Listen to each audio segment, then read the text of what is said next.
तो महात्मा विदुर, उनको महात्मा कहा जाता था। विदुर मंत्री थे, अच्छी सलाह देते थे, लेकिन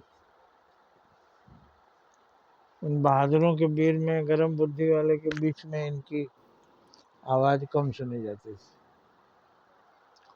जो भगवान श्री कृष्ण क्रोधित होकर के दुर्योधन के भवन से चले आए तो विदुर के घर गए। दुर्योधन ने कहा था कि ऐसा भोजन कराओ इस माखन चोर को जैसा राशि भोजन है जीवन में न किया हो।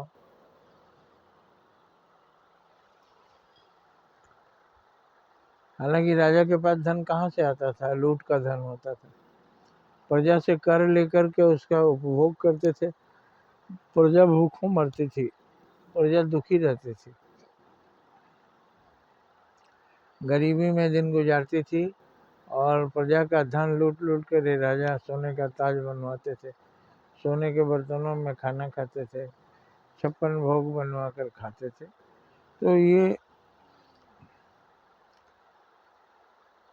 लूट का ही धन होता था इनके पास। कहा जाए, राजा कर लेता था, कर लेकर अपने ऊपर उपभोग करता था, प्रजा के मेहनत का पैसा, और बोलता था प्रजा गुलाम है, राजा मालिक। तो भगवान जब छोड़कर भोजन चले आए तो विदुर के घर गए, और विदुर की पत्नी थी, विदुर नहीं थे। उन्होंने कहा, भाभी मुझे कुछ खिला दो, मैं बहुत भूखा हूँ, कुछ घर में है नहीं। विदुर की पत्नी ने कहा, यही होता है, चाहे कोई मंत्री रहे या संतरी रहे, ईमानदार रहेगा तो उसके घर में कुछ नहीं रहेगा, बेईमान रहेगा तो उसके घर में सब कुछ रहेगा।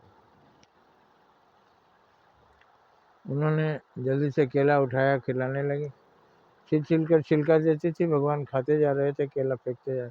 उनको सुध ही नहीं था, इतना खुश थे कि हम क्या खिला रहे हैं भगवान को, भगवान भी खाए जा रहे थे।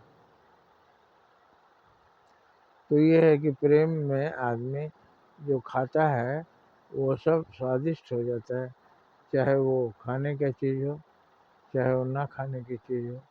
भगवान उसी तरह से केले का छिलका खा गए, और जब विदुर ने देखा तो कहा कि अरे पगली, ये क्या कर रही है। तो विदुर की पत्नी होश में आई, उन्होंने क्षमा मांगी।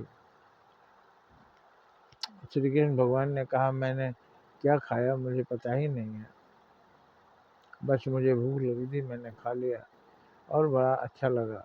खाने के बाद उन्होंने डकार दिया। पेट भर जाता है तो डकार आता है। इस तरह से भगवान ने विदुर का मान बढ़ाया। जय हिंद, जय भारत।